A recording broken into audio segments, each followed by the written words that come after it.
نحمده ونصلي على رسوله الكريم اما بعد فاعوذ بالله من الشيطان الرجيم بسم الله الرحمن الرحيم رب اشرح لي صدري ويسر لي امري واحلل عقدة من لساني يفقهوا قولي رب زدني علما رب زدني علما رب زدنا علما ربي يسر ولا تعسر وتمم بالخير وبك نستعين يا أيها الناس اعبدوا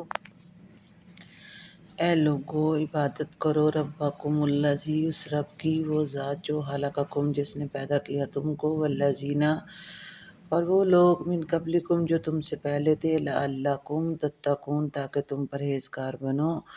الذی وہ ذات جعل لکم الارض جس نے بنائے تمہارے لیے زمین کو فراشم فرش والسمائی اور آسمان کو بنام چھت وانزل من السمائی اور نازل کیا آسمان سے مان پانی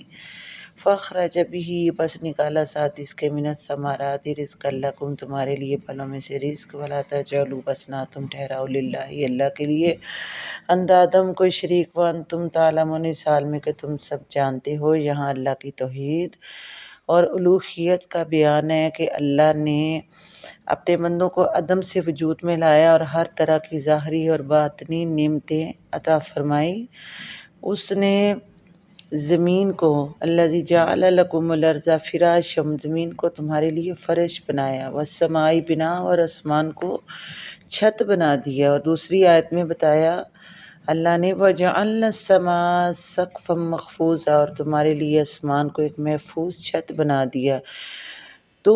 اللہ تبارک و تعالیٰ نے کہا کہ زمین کو فرش بنایا اور اس پہلے یہاں پانی تھا زمین میں، پھر اللہ نے پہاڑوں کو میخیں بنا کے اس کو مضبوط کیا، مضبوط پہاڑوں کی میخیں گاڑ دی اس میں، اور اللہ نے آسمان کو محفوظ چھت بنا دیا۔ اس کے باوجود بھی لوگ اس کی نشانیوں سے منہ موڑ لیتے ہیں، اور اللہ تبارک و تعالیٰ فرما رہے ہیں وَأَنزَلَ مِنَ السَّمَاءِ مَاءً اور آسمان سے پانی جاری کر دیا۔ اللہ نے اتارنے کا مطلب ہے بادل سے نازل فرماتا ہے اس وقت جب لوگ پورے کے پورے اس کے محتاج ہوں، پھر اس طرح سے پھل اور پھول پیدا کرتا ہے کہ لوگ اس سے فائدہ اٹھائیں، اور جانوروں سے بھی کہ لوگ اس سے دودھ پئیں، کسی کا گوشت کھائیں، جیسے کہ قرآن میں بار بار جگہ بجگہ آیا ہوا ہے کہ اللہ الذی جعل لکم الارض قرارا، اللہ وہ ذات ہے جس نے تمہارے لیے زمین کو قرار کی جگہ بنایا، آسمان کو چھت بنا دیا، تمہاری اتنی خوبصورت پیاری پیاری صورتیں بنائی اور تمہیں اچھی اچھی روزیاں پکیزہ پہنچائی ہوئی۔ یہی ہے وہ اللہ جو بڑا برکت والا ہے اور عالم کو یعنی جہانوں کو پالنے والا ہے، اور یہی سب کا مالک اور سب کا خالق ہے۔ اسی وجہ سے وہی مستحق ہے کہ اس کے ساتھ کسی کو شریک نہ کیا جائے۔ فَلَا تَجْعَلُوا لِلَّهِ أَندَادًا کہ اس کے ساتھ کسی کو شریک نہ کیا جائے، حالانکہ تم وَأَنْتُمْ تَعْلَمُونَ کہ تم اس حال میں ہو کہ تم جانتے ہو۔ اور دوسری حدیث میں ہے تم میں سے کوئی بھی نہ یہ کہ فلاں نے کیا، نہیں، تم کہو جو کچھ اللہ اکیلا ہے، جو وہ چاہے وہی ہوگا، جو کچھ اللہ چاہتا ہے وہی ہوتا ہے۔ اور اللہ تبارک و تعالیٰ کا حق کیا ہے؟ نبی کریم صلی اللہ علیہ وسلم نے فرمایا کہ مجھے 5 باتوں کا حکم دیا میرے رب نے کہ مسلمانوں کی جماعت کو مضبوطی سے پکڑی رکھنا، اللہ اور اس کے رسول پر اور حاکم وقت کے احکامات سننا اور ماننا، ہجرت کرنا اور جہاد کرنا۔ جو شخص جماعت سے ایک بالشت پر بھی نکل گیا اس نے اسلام کے پٹے کو اپنے گلے سے اتار پھینکا، یہ اور بات ہے کہ وہ رجوع کر لے۔ اور پھر اللہ تعالیٰ نے فرمایا کہ جو شخص جاہلیت کی پکارے وہ جہنم کا کوڑا کرکٹ ہے، یعنی بالکل بیکار ہے کہ جب اتنی نشانیاں آ گئیں اس کے سامنے، پہاڑوں نے اس کی آنکھوں کو دیکھا، پھل پھول کو دیکھا، فروٹس کو دیکھا، اناج کو دیکھا، زمین میں کسان ایک بیج بوتا ہے، اس بیج سے اس نے فصلیں تیار کی، اس فصلوں کو اپنے لیے غذا اللہ نے بنا دیا، پھر آسمان سے پانی نازل کر کے اس کو تر و تازہ کر دیا،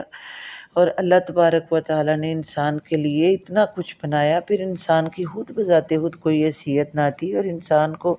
اتنی خوبصورت شکل عطا کی، اس کو جسم عطا کیا، اس کے 360 جوڑ بنا دیے۔ بس عبادت کا حق بھی اسی کا ہے کہ اس کے علاوہ کسی کی عبادت نہ کی جائے۔ اور پھر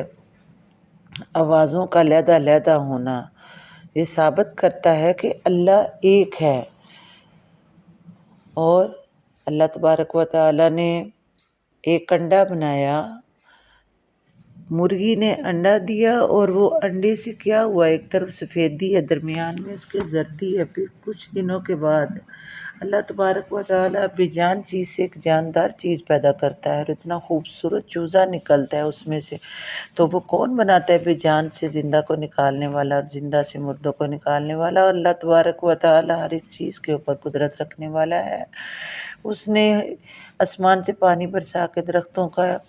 درختوں کو اتنا سرسبز کیا، اس کے اوپر خوش ذائقہ میووں کا پیدا کرنا اس کی وحدانیت کی دلیل ہے۔ سن رکھو، میرا توکل، میرا بھروسہ اسی پر ہے، اور میری التجائے بھی اسی کی طرف ہے، اور جھکنا اور پست ہونا اسی کے لیے ہے۔ میری تمناؤں کا مرکز، میری امیدوں کا آسرا، میرا ماوا اور میرا ملجا صرف اللہ تبارک و تعالیٰ اور اس کے دستے رحمت کو تکتا رہوں، اور اس کے نام کی مالا جپتا رہوں، کہ جب تک ہمیں ہر چیز کا ہمیں نظر آتا ہے تو ہمیں عبادت بھی اسی کی کرنی چاہیے، اور اس کے ساتھ کسی کو شریک نہیں ٹھہرانا چاہیے۔ وَإِن كُنتُمْ فِي رَيْبٍ مِّمَّا نَزَّلْنَا، اور اگر ہو تم کسی شک میں، مما اس چیز سے، نزلنا جو ہم نے نازل کیا، علی عبدنا اپنے بندے پر، یعنی نبی صلی اللہ علیہ وسلم پر، نزلنا قرآن، فاتو پس لے آؤ، بصورت کوئی صورت، من مثلی ہی یا اس کی مانند، ودو اور پکارو، شہداءکم اپنے گواہوں کو، یا جو تمہارے اختیار میں ہے، یا جو تمہارے مددگار ہیں، من دون اللہ اللہ کے علاوہ، ان کنتم صادقین اگر تم سچے ہو، فإن لم تفعلوا پس نہ تم کر سکو گے، ولن تفعلوا ہرگز نہ تم کر سکو گے، کہ فاتقوا النار التی، اور بس ڈرو اس آگ سے، التی وہ جو، وقودها الناس جس کا ایندھن لوگ ہے، والحجارہ اور پتھر، اور عدت للکافرین اور تیار کی گئی ہے وہ کافروں کے لیے۔ توحید کے بعد یہاں نبوت کی تصدیق ہو رہی ہے، رسالت کا بیان ہو رہا ہے، کافروں کو خطاب کر کے فرمایا جا رہا ہے کہ یہ جو ہم نے قرآن اپنے بندے حضرت محمد صلی اللہ علیہ وسلم پر اتارا، اگر ہمارا کلام نہیں ہے تو تمہارے مددگار سب مل کے تو ایک قرآن تو نہیں، 10 صورتیں نہیں، ایک صورت ہی بنا کے دکھا دو، عاجز ہو جاؤ گے،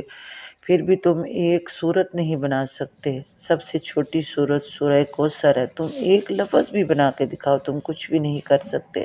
اپنے مددگاروں کو بلاؤ۔ تو پھر بھی کتنے بھی فصیح اور بلیغ لوگوں سے بھی امداد لے لو، عرب کے لوگ جو تھے نا، وہ عربی میں بڑی فصاحت اور بلاغت رکھتے تھے، یعنی بہت اچھی عربی بولتے تھے، تو اللہ تبارک و تعالیٰ نے فرمایا تم بلاؤ ان کو، ان سے مدد طلب کرو، نہ کہو کہ لکھے، جس طرح مسیلمہ کذاب نے سورہ فیل کو توڑ کر کے اس کو خراب کر دیا، تو اللہ تبارک و تعالیٰ نے اس کے نبوت کا دعویٰ کرنے پر اور قرآن کی وحی کو اپنے اوپر کہتا تھا کہ میرے اوپر وحی نازل ہوتی ہے، اس کو جھوٹا کرنے کے لیے، اس کے ساری عمر کے لیے اس کا نام مسیلمہ کذاب رکھ دیا، اور اسے کتنی دردناک موت سے دوچار کیا۔ اس کا واقعہ آپ پیچھے پڑھ چکے ہیں۔ تو اللہ تبارک و تعالیٰ نے فرمایا تمام جنوں انس کو لے کے آؤ، مگر تمام انسان جمع ہو کر ایک دوسرے کی مدد کر کے بھی چاہے قرآن بنائے تو کبھی بھی ایک لفظ نہیں بنا سکتے۔ تو ایک معجزہ ہے، اس کے قرآن معجزہ ہے، در حقیقت اللہ کے نبی صلی اللہ علیہ وسلم پر اترا، اور اس کی حفاظت کا ذمہ صرف میرے اللہ نے لیا ہے۔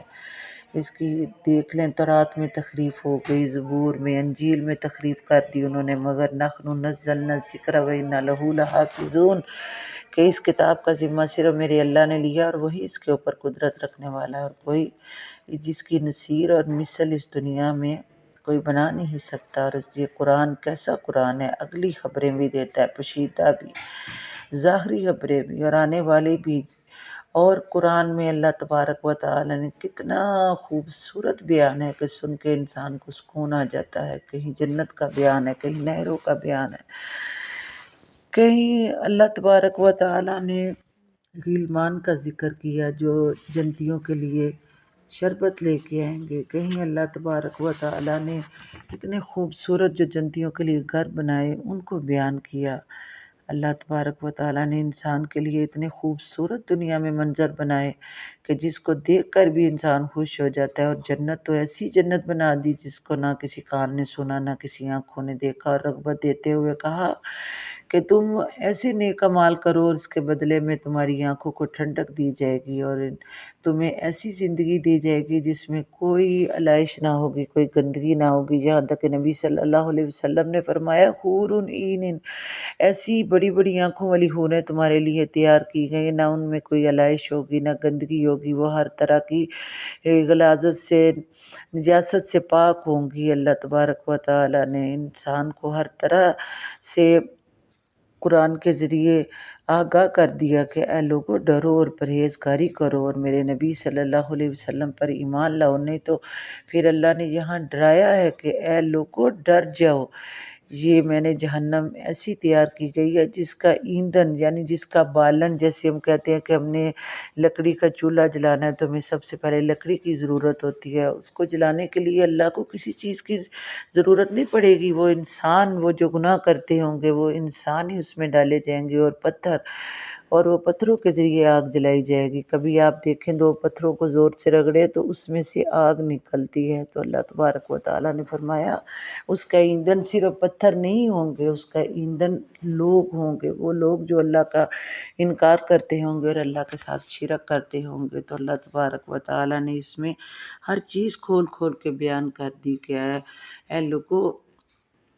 مجھے دیکھو، میں اپنی شان میں بے مثال ہوں، میرے نبی صلی اللہ علیہ وسلم کو دیکھو، ان کے اوپر قرآن کو دیکھو، میں نے کیسا معجزہ نازل کر دیا۔ تو اللہ تبارک و تعالیٰ کھول کھول کے قرآن میں آیتیں بیان کرتے ہیں، ہے کوئی اس کو حاصل کرنے والا؟ اس لیے تو کہتے ہیں قرآن سیکھنے والا اور سکھانے والا اللہ کے بڑے محبوب اور مقرب بندے ہوتے ہیں۔ یہ ہدایت ہر کسی کے نصیب میں نہیں ہوتی، ہدایت تقسیم کر دی گئی ہے، بڑھ چکی ہے، اور یہ اسے ہی ملتی ہے جسے میرا رب چاہتا ہے اور جو سیدھے راستے کی تمنا کرتا ہے۔ اللہ تبارک و تعالی ہمیں سیدھے راستے پر چلنے کی توفیق دے اور ہمیں وہ انعامات دے جس پر اس کے انعام شدہ بندوں کو عطا کیے گئے، اور اللہ ہم سے راضی ہو جائے۔ وما علینا الا البلاغ المبین۔